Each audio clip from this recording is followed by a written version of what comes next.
good morning, good morning, good morning, morning devotion family, good morning church family. How is everyone? How is everybody? I hope and pray na lahat tayo ay nakapagpahinga ng maayos, nakatulog ng mahimbing kagabi because today is another day that the Lord has made.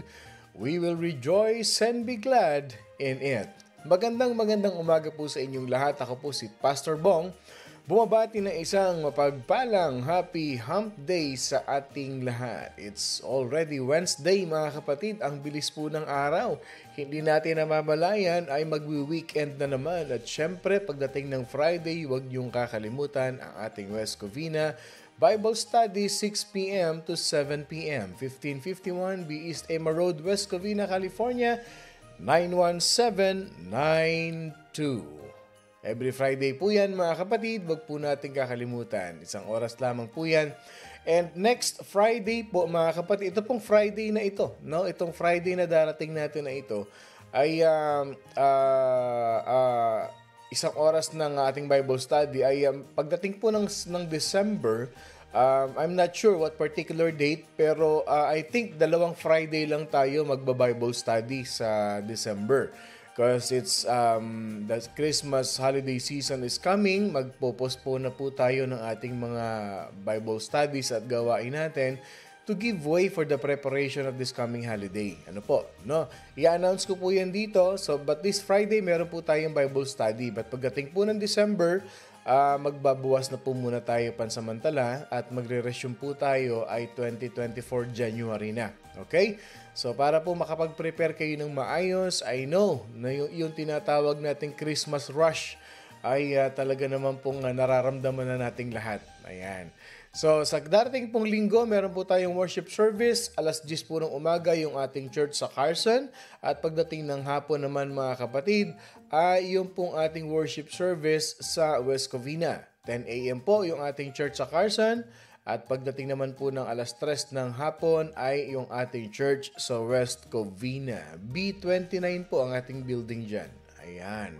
Sa pagpapatuloy ng ating morning devotion mga kapatid, syempre hindi mawawala, no? Ang ating tinatawag na early bird. Ayan, dumako na tayo sa ating early bird. At talaga naman pong ilang linggo na ito, no? Consecutive, 1 week. 1 consecutive, no? 1 week na yata. Itong si Sister. Okay. Ito na, palakpakan natin. Sister Eloisa Mendoza, again ang ating early bird for today. Good morning, morning devotion family. Good morning, Pastor Bong. Have a blessed and fruitful Wednesday morning to everyone. To God be the glory. Praise God. Ayun, at yung ating magic word for today. Ayan, congratulations, Ate Eloisa Mendoza, for being our early bird for today. Ate Eloisa, i-claim mo yung prize mo mamaya kay Lord. 10-16, ibibigay ni Lord sa iyong early bird prize. Okay. At ang ating second runner-up ay si Sister Minda Rosales. Blessed morning to everyone. God is good all the time. We are blessed by God. To God be the glory. Praise the Lord. Ayan, at ang ating third runner-up. Okay, meron pa pala yung shinare niyang verse ngayon. Okay. Death and life are in the power of the tongue, and those who love it and indulge it will eat its fruit and bear the consequences of their words. And I say, big amen to that.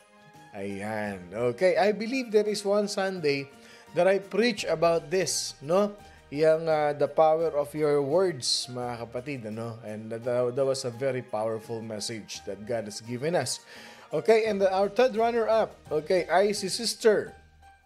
Puro sisters ang ating talagang mga, yung ating mga top 3 for today, no? For every day.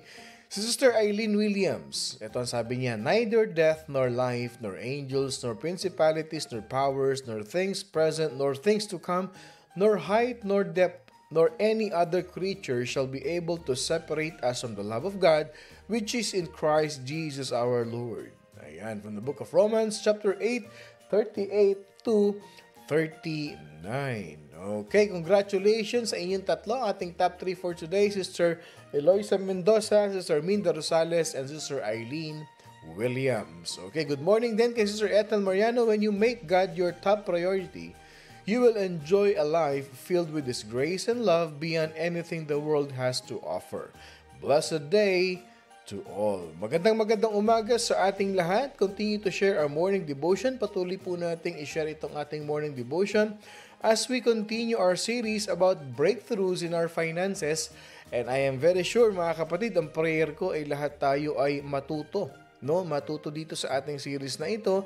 And all of us will be blessed beyond what we expect in life. Na talaga namang pagpalain tayo ng ating Panginoon Diyos, yung tinatawag na overflowing blessing na pagpasok ng 2024, we are all on our road to recovery.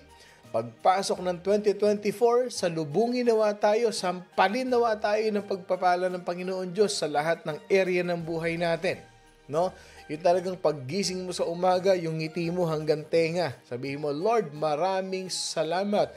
I am totally free. Makalaya sa utang, makalaya sa maraming mga mabibigat na problema. At tayo ay patuloy na pinagpapala ng ating Panginoon Diyos. Sabi nga nung kapatid natin, every morning, every gising is a blessing. Sabi nga nung ating top 3 kanina, mahal na mahal kita, Panginoon, kailanman hindi kita ipagpapalit.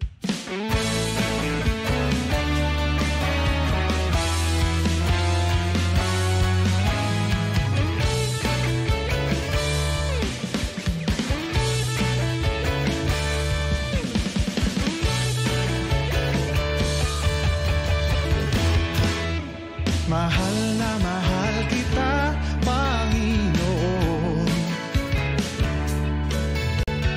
Mahal na mahal kita, Panginoon.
mahal kita, Panginoon. Shout out sa lahat ng makikinig sa atin. Gusto ko lang i-shout out yung pong Pelaez family sa South Cotabato nakakapanood sa atin ng Morning Devotion.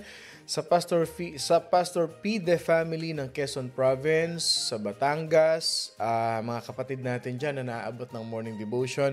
Sa Camarines Sur, sa Davao, magandang gabi po sa inyong lahat dyan sa Quezon City.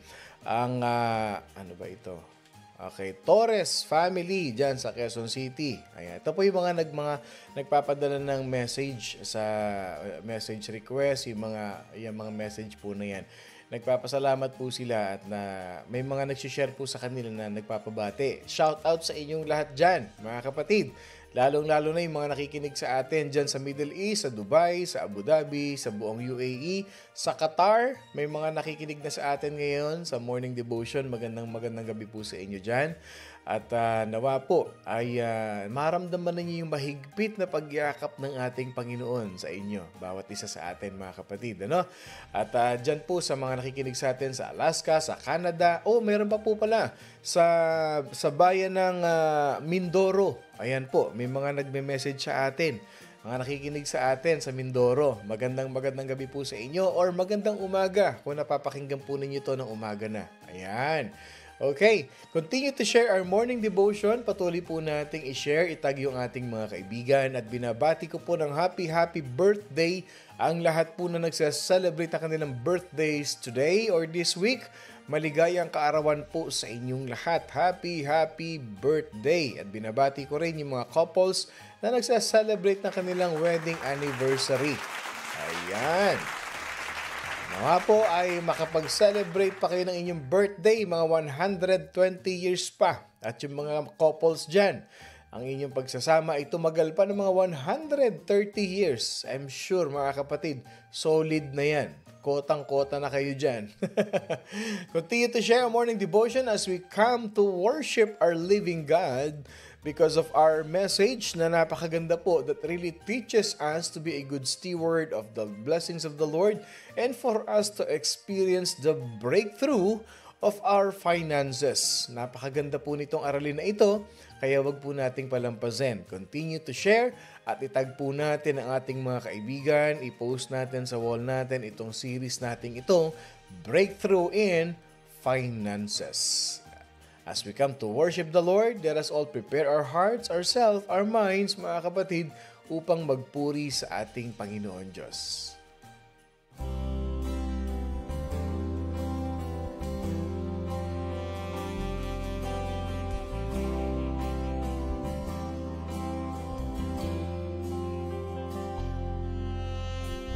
Father in heaven, how we love you. We lift your name in all the earth. May your kingdom be established in our praises. As your people, we declare your mighty works. Blessed be the Lord God Almighty, who was and is and is to come. Blessed be the Lord God Almighty, who reigns forevermore.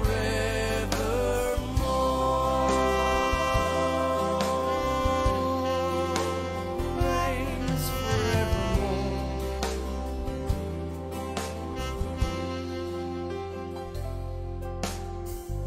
Father of mercy, be exalted. May Jesus' name be lifted high.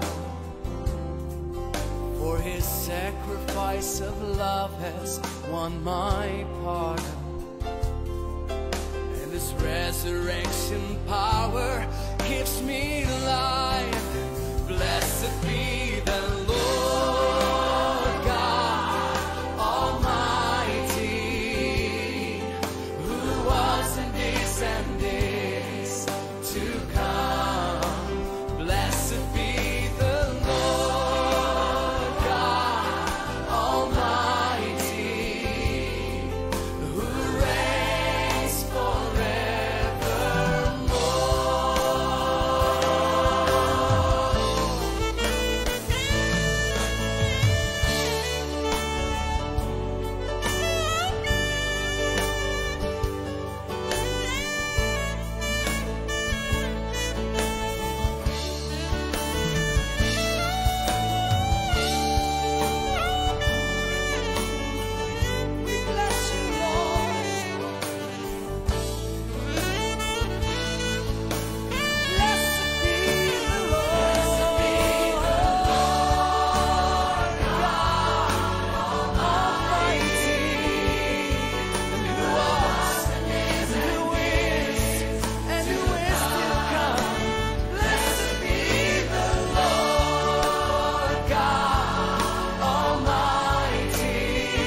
Blessed be the Lord God Almighty, who lives and reigns forevermore. Let us pray. Heavenly Father, we thank you for this wonderful, amazing Wednesday morning that you've given us, Father God. Thank you for giving us new life, new strength, and new opportunities to receive, achieve, obtain victories in each and every one of us lives, Panginoon. Maraming salamat, O Diyos, sa kabutihan mo sa aming buhay, na kanina pa lang, Panginoon, paggising namin, pagmulat pa lang ng aming mga mata, Lord, as we open our eyes, we can really sense and feel your presence in the midst of us, Lord. Thank you for embracing us with your power. Thank you, Lord God, for touching each and every one of us, reminding us that you are our Lord of Lords, King of Kings, a God who provides all our needs according to your riches in heaven. That is why, Father God, humihingi po kami ng kapatawaran sa lahat ng aming mga pagkukulang, pagkakasalan, pagkakamali, Panginoon Diyos. Mga bagay na hindi po kalugod-lugod o hindi maganda sa iyong paningin, Panginoon Diyos, we ask for your forgiveness and we repent at your feet. Whatever it is that we have thought, we have said, and we have done, Lord God, we say sorry and we ask for your mercy. Thank you, Lord God, because you are so gracious God. Your grace is sufficient. Your grace is enough, and your mercies are new every morning. Lord, dalangin namin, Panginoon, itong linggo na ito na aming matututunan mula sa iyong mga salita, ay maging kalakasan namin, Panginoon Diyos. Magpatibay sa amin at ma-experience namin, Panginoon Diyos, yung breakthrough sa aming finances. Yung breakthrough sa buhay ng bawat isa. Nandalangin ko, Panginoon Diyos, na ang bawat isang nakikinig sa morning devotion, Lord God, makalaya sa kanilang mga financial difficulties, sa kanilang mga financial problems, Panginoon Diyos, dito man sa Amerika, Pilipinas, saan mang dako ng mundo sila naroon. Lord, distance is not a barrier, Lord God. And we believe na hindi po maiksi ang iyong mga kamay upang abutin, yakapin, at hawakan, palakasin ang iyong mga anak. Maraming salamat, O Diyos, sapagkat sa bawat araw ay may pag-asa na nakalaan sa amin. At ito, Panginoon Diyos, ay nagmumula lamang sa iyo. It all comes from you alone, Jesus. Whatever we have, ito po'y galing sa inyo. Whatever we do, it is all for your glory. Pagpalain mo mga anak mong nahihirapan, nagkakaroon ng problema financially, nagkakaroon ng problema sa kanilang kalusugan with their health issues, Panginoon Diyos. Lord, touch us, embrace us, and fill us with your anointing, with your blessing, with your wisdom, with your guidance, and with your knowledge. Salamat po as we start the day right, Lord God. Ngayon pa lang, Lord, ramdam na namin na kumikilos ka sa buhay ng bawat isa. Marami man kaming pagdaanan, marami mang challenges ang buhay, maging ito man ay sa aming mga trabaho, sa aming mga negosyo, anumang aspeto ng buhay namin, Panginoon. Naniniwala po kami, Panginoon Diyos, the best and breakthrough of our life is about to come. Dalangin namin, Panginoon, na itong buong linggo na ito at buong buwan ng December, Panginoon Diyos, you will move powerfully in our life. Na pagpasok namin ng 2024, Panginoon Diyos, we are prepared, we are ready to face the battle and to receive the victory in our life. Be with us in every step of the way, Lord God Jesus. Sino man sa amin dito, Panginoon, ang may mabigat na dinadala, any issues, problems, challenges in life, Lord, we submit, we lift and surrender everything up to you, Lord God. That nothing will dwell in our life but your holiness and your Holy Spirit. We claim, we receive, Lord God, your provision sa buhay namin. At declaring financial provision, health provision and healing, and relationship restoration to each and every one of us. We give you back all the glory. We magnify your most holy name today, Lord God Jesus, and each and every day of our life. Tinatanggap na po namin, Panginoon, ang biyaya mo sa aming buhay. Tinataas namin ang umagang kay ganda na ito, Panginoon Diyos, in the name of the Father, the Son, and of the Holy Spirit. In Jesus' mighty name, this is our prayer. And all God's people say, Amen and Amen and Amen. Magandang umaga po sa inyong lahat. Ako muli si Pastor Bong, bumabati na isang mapagpalang Wednesday morning sa ating lahat. Our verse for today is a continuation, the same verse that we have read yesterday. 2 Corinthians chapter 9, verse 7. So let each one give as he purposes in his heart, not grudgingly or of necessity, for God loves a cheerful giver. Again, so let each one give as he purposes in his heart, not grudgingly or of necessity, for God loves a cheerful giver. Yesterday, we have discussed about verse 7 of this chapter 9 ng 2 Corinthians, mga kapatid.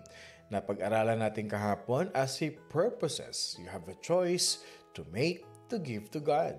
It's always your choice. It's either you give to God or you use everything, all of it, for your own self, mga kapatid. And then, kahapon, we have discussed as well the word grudgingly and of necessity. Yung para bang wala akong choice kundi magbigay kay Lord kasi sabi niya No, you have a choice. It's your call. Kailangan pag nagbigay ka sa ating Panginoon, pinili mong magbigay sa Panginoon. Magaang sa puso mo, hindi mabigat, walang pagsisisi. Bakit? It's your choice. You chose to give to God. And you know that the more we obey His command, mga kapatid, there is something that can happen to our lives. Something could happen in our finances. Something could happen in all the areas of what we are all praying to God. Maraming mangyayari sa buhay natin. Ano yon? Hindi natin alam. Only God knows. Our part is to become obedient, to obey, and to give what belongs to God. However, napag-aralan din naman natin, pwede mo namang hindi ibigay kay Lord. Nasa sayo naman yan Our God is a gentle God, and He will not force you, nor even put a pressure on you just to give to Him.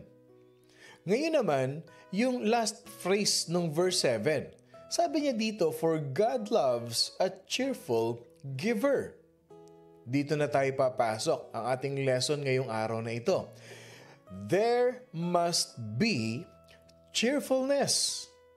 Ano ba ibig sabihin nito? Okay, we're gonna go dive deeper into this. Okay? Now, according to Apostle Paul, he turns from the negative to positive. Tandaan natin, yung binasa natin na dalawa, okay? He uses the word negative words to emphasize the positive. So yung grudgingly, it's a negative word. Or of necessity, it's a negative word. But the emphasis of Paul here is to highlight the negative. Plus, before he end his statement, mga kapatid, may phrase siya dito na, negative again to positive. Yung God loves a cheerful giver. Okay, in Tagalog, mahal ng Panginoon yung nagbibigay ng may kasiyahan. Yung masaya ang puso mo. Hindi ba kahit naman saan natin i-apply ito sa buhay natin? Take note of this. In every areas of our life, if we do all things with a cheerful heart, iba ang resulta.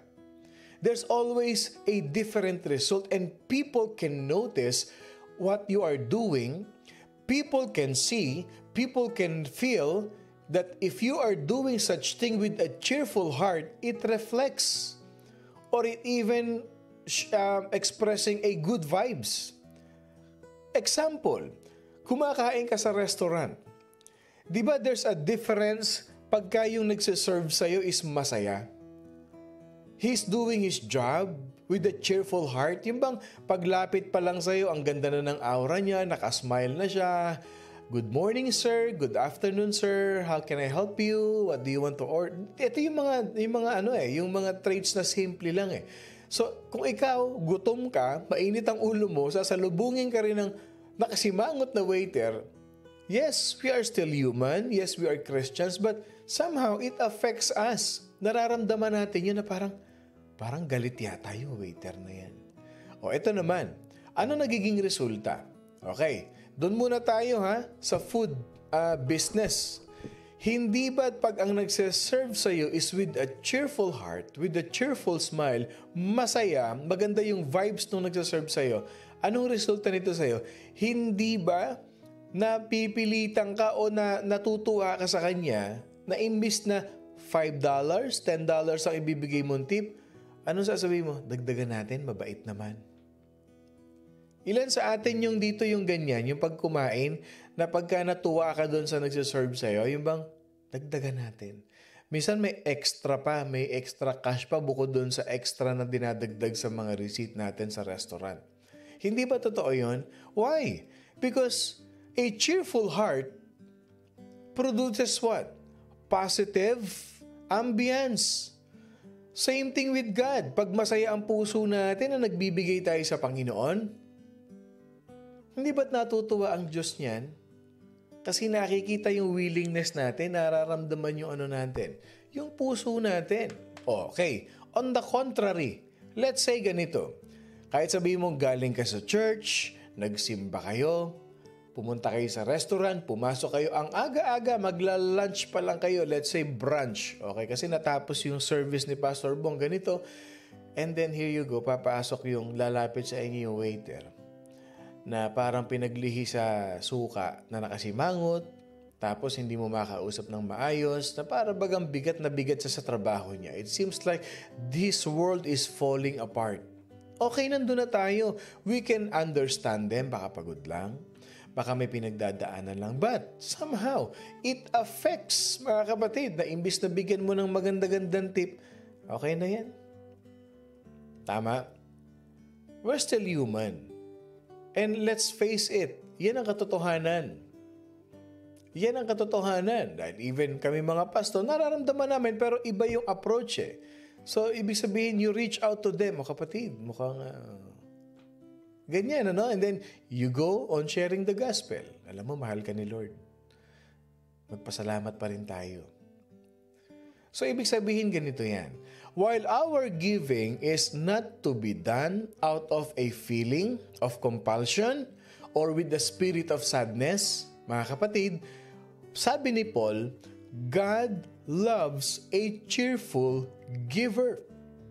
Kailangan yung pagbibigay natin, hindi napipilitan, hindi mabigat sa loob.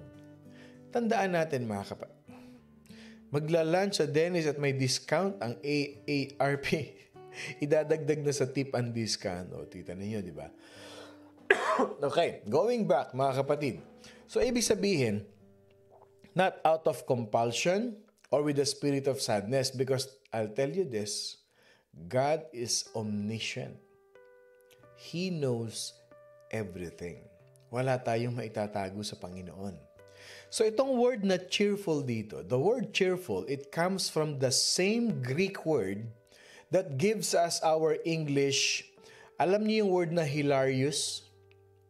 Yan yun, yung cheerful, hilarious o katawa-tawa, nakakatuwa, yung umaapaw yung puso mo sa tuwa. Yun yung ibig sabihin nito in the same Greek word. Pag tinranslate natin sa English, ibig sabihin nito ganito. Okay. Paul means that our giving to the Lord should be done out of a heart of love for Him, for His blessings. Na kaya tayo nagbibigay, kaya tayo masaya, is because He blessed us. Yun. Binless tayo ni Lord, kaya tayo masayang nakapagbibigay. Kaya alam ninyo, ang mga taong yung tinatawag na mga bukas ang palad, makikita nyo laging maganda ang aura niyan. Yung bang ang kasiyahan nila ay nasa pagbibigay. Tandaan natin mga kapatid, huwag nating i-base yung kaligayahan natin sa pagtanggap. I-base natin ang kasiyahan natin sa pagbibigay.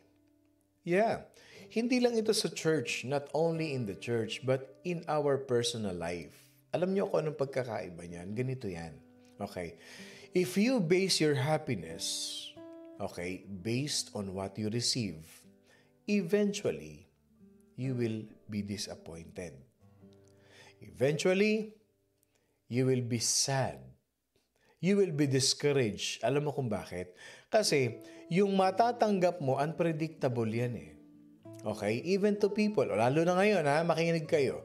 Itong ating, yung pagdating ng Christmas, hindi ba't uso dito yung exchange gift? Exchange gift o yung pagbibigay sa mga anak-anak, ang mga ninong at ninang dyan. Take note of this, okay? Even tayo, okay? Huwag nating i-base yung happiness natin dun sa matatanggap natin, okay? Kasi, pag hindi mo natanggap yung ine-expect mo, disappointed ka. Tama. Sino dito yung dumaan yung panahon ng araw? May exchange gift sa eskwelahan. Na naghanap pa kayo ng nanay mo, yung halagang nung araw, 30 pesos, malaking regalo na yun nung araw. 20 pesos, malaking regalo na yun. Okay. Yung nag-effort kayo ng nanay mo na bumili kayo ng regalo, halagang 30 pesos. Tapos, excited ka na binalot mo yung regalo mo, nag-exchange gift na kayo sa eskwela. Pero yung natanggap mo, halagang 5 pesos o 10 pesos na panyo. Sino dito naka-experience ng ganyan? Iba pa nga natanggap pa regalo, ketchup. May mga ganyan noong araw. Totoo yan. Ilan dito sa atin naka-experience ng ganyan? Kasi I've experienced a lot of it, mga kapatid. Na ang ganda ng regalo mo, tapos matatanggap mo lang yung picture frame. Noong araw, ganyan ang mga regaluhan noong araw, no? So even at this generation right now. So pag may ina-expect ka na ibibigay sa iyo 'yon, ireregalo sa iyo at hindi mo natanggap, kahit nakangiti ka, ay ito lang. Disappointed ka, pero tignan mo to Pag ang kaligayahan mo nakabase sa pagbibigay, kung gusto mo pang palakihin ang kaligayahan mo, magbigay ka pa, palakihin mo pa, damihan mo yung mga taong binibigyan mo. Alam mo, pag ganyan tayo kapatid, pinalalaki natin yung kaligayahan natin. We are enlarging our happiness in our heart. Happiness is in giving. It is not by receiving, mga kapatid. Yan ang Kristiyano, and God was so glad because of His love for us that He gave His only begotten Son. Yan yun, mga kapatid. As we think how the Lord blessed us, we should be thankful to Him. We should be thankful for His goodness to us. Kaya alam niyo, ako po ay natutuwa sa mga taong nakikita mo na, alam mo, sinishare ko itong blessing ko. Binibigay ko ito, sumusuporta ako sa ganito, binibigyan ko si ganyan, tinutulungan ko, pastor, yung mga pamilya ko. Alam mo, napakasipag mo naman. Natutuwa ako sa iyo, napakataba ng puso mo. Alam mo, ito yung naririnig ko sa kanila. Alam mo, pastor, masaya na po ako pag nakikita kong masaya sila. Masaya na po ako pag napapasaya ko yung aking mga pamilya. Pag nabibigyan ko po sila, masaya na ako doon, pastor. Hindi lahat ng tao may ganung puso. Pero naniniwala ako na ang Morning Devotion Family, ganyan ang mga puso. Can I see an amen to that? Can I see an amen to that? Na ang Morning Devotion Family, ang kasiyahan ng pamilya, anak ng Diyos, ay nasa pagbibigay. Yung tumulong sa kapwa, yung tumulong sa pamilya, yung tumulong sa nangangailangan, yung bang pagtumulong ka, masaya ka. Tapos sinasabi mo, I'm just sharing my blessing, pastor. I'm just sharing my blessing to many people. Alam mo ang ginagawa mo? You are spreading the goodness of God. Nakikita nila, anak nga ni Lord yan. Ganyan pala ang born again. Ganyan pala ang Christian, hindi madamot. Ang Christian, open hands kung tumulong. At kung minsan pa nga, sasabihin pa nila, isusubo na lang, ibibigay pa. Naniniwala ako dyan. Kasi alam mo yung isusubo mo na yun na ibinigay mo pa, papalitan ni Lord yun ng 10 times, mga kapatid. Our giving to the Lord with cheerful heart is because you are so thankful to Him that you are expressing itself back to Him. Ine-express mo yung pagmamahal mo sa Panginoon, mga kapatid. Through what? Through cheerful giving to His work in the world. When we give to the world, not to the Lord, mga kapatid, we should do this with gratitude to Him. Bakit? For His blessings in our lives. For His blessings in our lives. Hindi ka ba nagtataka? I-compare mo yung kalalagayan mo sa maraming taong nahihirapan sa paligid mo. Hindi ba masasabi mo, Pastor, blessed na blessed pa rin ako. Umuwi ka ng Pilipinas, tumingin ka sa paligid mo. Maglakad-lakad ka lang, mag-drive ka lang. Yung umikot-ikot ka lang. Makikita mo yung mga tao sa paligid mo. And then you will say, Lord, thank you for blessing me. Lord, thank you for blessing me. Something that is prompt, something that is willing. So while we are to give to Him cheerfully, mga kapatid, we also should do it promptly and from a what? A willing spirit. Yung word na promptly, it teaches us that when we are to give as soon as we have prospered. Halimbawa, pinagpala ka, nakareceive ka ng pagpapala sa Panginoon Diyos. O eto naman, wag nating isama yung finances muna. Yung bang pinagaling ka kaagad, you were healed totally. Hindi ba ang sarap na i-express mo kaagad kung pwede lang ipamalita mo na kaagad? You bring the good news to many people. You call many people, many of your friends. Huy, magaling na ako. God has healed me. God has restored my health. That is sharing the blessings of hope, the blessings of encouragement, the blessing of inspiration to many people. Hindi mo makontain eh. Same thing with the financial breakthrough or financial blessing in life. Hindi ba? Pagka nakatanggap ka ng something, tinatawagan mo yung kaibigan mo, uy, halika mag-lunch tayo, sagot ko.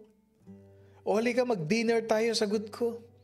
Pagka talaga namang medyo maganda-ganda yung pagpapala ng Panginoon, halika mamasyal tayo sa mall. Ipag-shopping kita, hallelujah. Hindi ba't ang sarap magkaroon ng ganyang pamilya, ganyang kaibigan? Na pag bine-bless ni Lord, naiisip ka agad yung pamilya. We are Filipinos. We are a family-oriented person. At aminin nyo man o hindi, kahit nakukonsumi kayo, natutuwa kayo pag na-share nyo yung blessing nyo sa mga mahal nyo sa buhay. Hindi ba? Totoo yan. Bakit? Anak ka ni Lord eh. Yung puso ni Lord nasa iyo. Yung tibok ng puso ni Lord, tibok ng puso mo, mga kapatid. We do not withhold our giving just because we don't like this or we don't like that about the church. Many people like this. Meron pa mga tao ganito. Bakit ba ako nag-tithes pa? Kinukuha lang naman ng pastor na yan. Ginagastos lang naman ng ganito. Hindi natin alam kung saan napupunta. Hindi ko ibibigay. Alam mo, hindi yun ang dahilan. I'll tell you this, ayaw mo lang talagang ibigay yung para kay Lord. Ginagawan mo lang ng dahilan. That's the reality. Gumagawa ka ng dahilan para hindi mo ibigay, i-withhold mo yung para sa Kanya. Alam niyo ang sabi ng Bible in 1 Corinthians chapter 16, we are to give to the Lord without hesitation. That's what 1 Corinthians is saying. Upon the first day of the week, let every one of you lay by him in store as God has prospered him. That's the truth, mga kapatid. Sabi niya, upon the first day of the week. Yun yung Sabbath day nila, mga kapatid. Yun yung kanilang Sabbath day. Let every one of you lay by him in store in church. Ito yun. So, yung word na willingly, it reveals the kind of heart that we are to have concerning our giving. Yung willingness natin, it talks about our heart kung paano tayo nagbibigay. We should do it. Why? Because we want to give back to God. Why? Because we love Him. Why? Because we want to honor Him. For what? For His grace. For what? For His blessings in our lives. We honor God through our giving because He blessed us. We honor God because of His grace. Ilan tao ba sa buong mundo ang walang trabaho? Praise God, may trabaho ka, kaya wag reklamo ng reklamo. Be thankful. Blessing ni Lord yan. So, giving to the Lord's work, yung tumutulong sa ministry ng Panginoon, it's not about a fixed percentage. No, it's about a loving heart. When you support the ministry of the Lord, when you support the people of God who's been using by the Lord to expand His territory, it's about a loving heart. Isipin ninyo, yung finances na itinutulong ninyo, it's not about the amount, mga kapatid. It's all about the heart. Kahit sabihin mo magbigay ka ng penny, magbigay ka ng $1 o piso sa Pilipinas, pag nakita ng Diyos yung puso mo, mga kapatid, walang maliit na halaga. Pag ito ay galing sa ating puso, if it comes from the heart, napakalaki po niyan sa paningin ng Panginoon Diyos. It is not about a certain amount, it is about a cheerful spirit. Magbibigay ka nga sa ministry, magbibigay ka nga sa church, pinamamalita mo naman. Pinagmamalaki mo naman. Nagbo-boast ka naman. Nakuha mo na reward mo. It's not like that. It's about the heart-to-heart conversation between you and God. And never, ever, ever forget this. Giving to God is not about getting back from God. It is about willingness to participate, what? In His work in this world for His glory. Giving is not about obedience to an Old Testament command. It is all about obedience. Obedience yan, mga kapatid. Binigyan lang tayo ng parameter. God has just given us a parameter or a starting percentage, kaya sinabi sa Old Testament yung 10%. But it is all about the heart. It is all about our obedience to the will of God sa buhay natin. It is all about obedience to the Lord that proves our love for Him. Bakit? You can give without loving, but you cannot love without giving. Anong sabi ni Jesus? John 14, if you love me, keep my commandments. Yung verse na ito, it shows us clearly na merong surrenderness. May susurrender ka. If you love me, keep my commands. In this verse na binanggit natin niyan, Jesus speaks about the area of our surrendering to His authority. And He declares that our surrender to Him should be based in what? In love. How we surrender to God should be based in love. He tells us two great important things that we should learn, mga kapatid. Number 1, the proof of love. Jesus makes it very clear to us that our obedience to Him, our obedience to His Word, is the absolute proof of our love to Him. Na ang pagiging masunurin sa Panginoon Diyos ay isang pagpapatunay ng pagmamahal natin sa Kanya. Yung ating labi, our lips can say what they please, but until our lips and our hearts, our lives matches, mga kapatid, that's true love to God. Pero pag ang sinasabi ng bibig, ang nangyayari sa pamumuhay natin, at ang sinasabi ng puso mo ay hindi pantay-pantay, magkakahiwalayan, we are just deceiving ourselves. It only means one thing, we are not yet totally surrendered to God. Yan ang proof of love, mga kapatid. Yung obedience to Him and to His Word. At ano yung pangalawa? The promise of love. And this is where we will end, mga kapatid. So, ang giving natin, it is an obedience to God. Obedience with a cheerful heart, with a willingness, not under compulsion, masaya tayong sumusunod sa Panginoon Diyos. Utusan mo yung anak mo. Tapos yung anak mo sumunod nga, nagdadabog naman. Sumunod nga, nakasimangot naman. What would you feel? Hindi ba? Hoy, halika nga rito. Bakit ka nakasimangot? Ba't ka nagdadabog? Ayaw mo bang gawin? Hindi ba ganun tayo mga magulang? Isipin ninyo kung ganyan ang ginagawa natin sa Lord. Do you think God is pleased? Do you think God will be happy?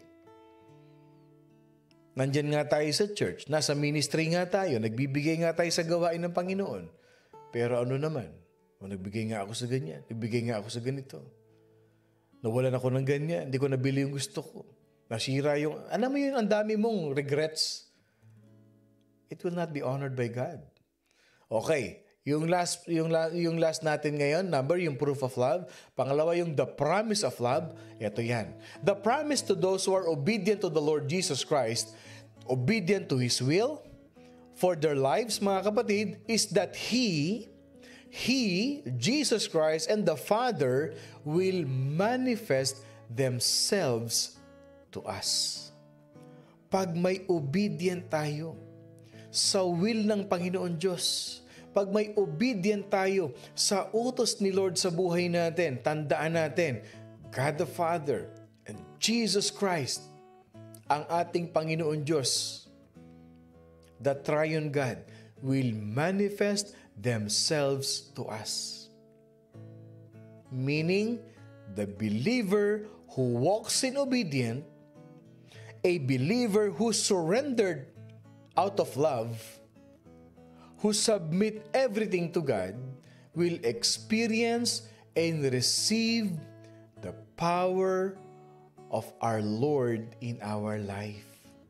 May power ka, kapatid. What is that power to be used? God knows. Ibibigay niya yan sa iyo, mga kapatid. The promise of love is that surrendering to Him, bringing with it great authority in the work of Christ. Ang pagsunod at pagsubmit sa lahat, mga kapatid, sa ating Panginoon Diyos, it brings power to our life. Power in our career, power in our business, power in our family, to govern our family with what? The power of the Holy Spirit. Kaya may makikita kayong mga tao, napapansin ninyo ganito, bakit yung buhay niya parang napakagaang? Bakit yung blessing parang hindi na uubos sa kanilang buhay? Mabuti pa yung kanilang pamilya, bihira mong makita yan na nagkakasakit.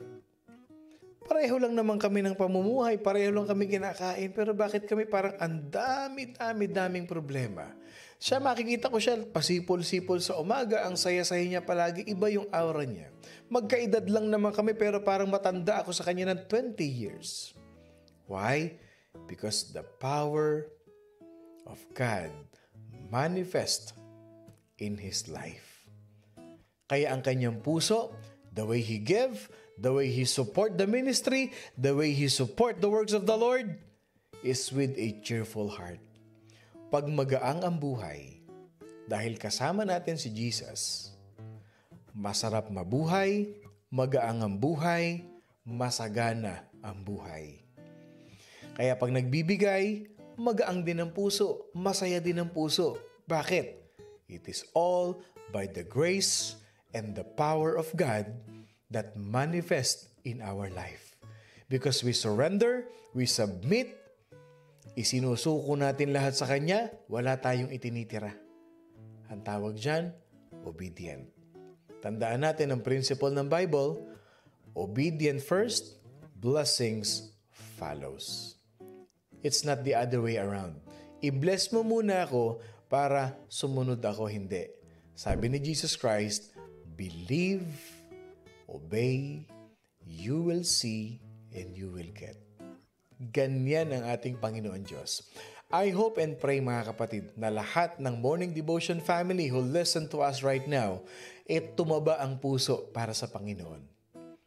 Tumaba ang puso na maging masaya ang ating buhay, ang ating puso, as we give what belongs to God.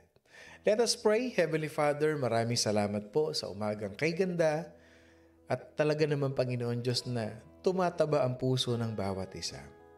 Na natututunan namin, Panginoon Diyos, na ang sikreto ng buhay upang kami maging masagana ay ang tamang pagsunod sa iyo, Panginoon Diyos.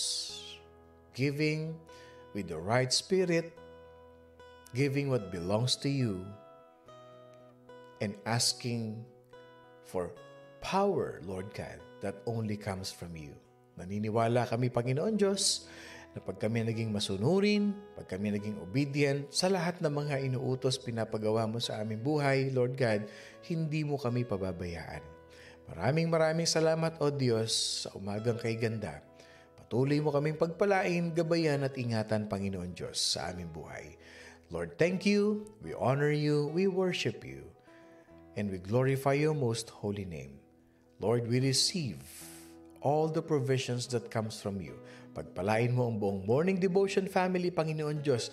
Patuloy mo po silang pagpalain, i-bless, Panginoon, so that they will always be a blessing to many people and in your ministry. We give you back all the glory and we rebuke the works of the enemy in our life. Ngayon pa lang, Panginoon, lahat ng nagbi-business dito sa Morning Devotion, they will experience breakthrough, Panginoon, sa kanilang negosyo, kanilang finances, and Lord, continue to use them for your glory.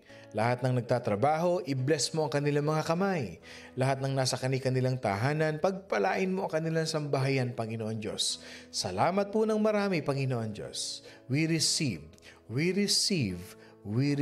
victory. In the name of the Father, the Son, and of the Holy Spirit, in Jesus' mighty name, this is our prayer. And all God's people say, Amen and Amen and Amen. Magandang umaga pong muli sa inyong lahat. Ako po si Pastor Bong, bumabati na isang mapagpalang Wednesday morning sa ating lahat. Laging tatandaan, give with a cheerful heart. At wag kakalimutan, we are blessed by God. I love you all, mga kapatid, with the love of the Lord, as in, solid.